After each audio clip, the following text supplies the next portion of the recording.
இந்த நெல்லிக்காயில் நிறைய health benefit இருக்குது. இதை வந்து மலை நெல்லிக்காய் இல்லை பெரிய நெல்லிக்காய் அப்படின்னு கூட சொல்லுவாங்க. இதில் வந்து நிறைய ரெசிபி அண்ட் டிஷ்ஷஸ் செய்கிறாங்க. ஆனால் இன்றைக்கி வந்து நம்ம சூப்பரான நெல்லிக்காய் ஷாம்பு எப்படி ரெடி பண்ணுறதுன்னு பார்க்கலாம். ஒரு கைப்பிடி நிறைய நெல்லிக்காய் பறிச்சுட்டு நல்லா வாஷ் பண்ணிவிட்டு காய் துருவுறதுல வந்து இந்த மாதிரி குட்டி குட்டியாக நல்லா துருவி எடுத்துக்கலாம். இந்த துருவினது எல்லாமே மெஷர் பண்ணால் எனக்கு வந்து ஒரு கிளாஸ் ஃபுல்லாக வந்துச்சு. அது ஒரு கிளாஸ் ஆட் பண்ணிவிட்டு அது கூட வந்து சோப் நெட் வாட்டர் ஒரு கிளாஸு, சிக்கக்காய் வாட்டர் ஒரு கிளாஸ் ஆட் பண்ணி நல்லா அரைச்சிட்டு ஃபில்டர் பண்ணி வச்சுக்கலாம்.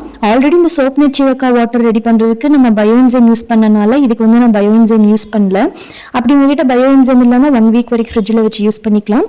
வாசனைக்காக கொஞ்சமாக ஜவாது போட்டு நல்லா மிக்ஸ் பண்ணிவிட்டு ஏர்டைட் லாக் பாக்ஸில் போட்டு வச்சுட்டிங்கன்னா கெட்டு போகாமல் இருக்கும். 7 டேஸ் மட்டும் கேஸ் ரிலீஸ் பண்ணி க்ளோஸ் பண்ணி வச்சுருங்க. அதுக்கப்புறம் ஷாம்பு யூஸ் பண்ண ஆரம்பிச்சிக்கலாம். இந்த ஷாம்பூவில் ஃபோம் கன்சிஸ்டன்சி அவ்வளோ சூப்பராக இருக்கும். ப்ளஸ் ஹேரும் வந்து அவ்வளோ ஸ்மூத் அண்ட் சில்கியாக இருக்கும். கண்டிப்பாக ட்ரை பண்ணி பாருங்கள். டவுட்னா கமெண்ட் பண்ணுங்கள்.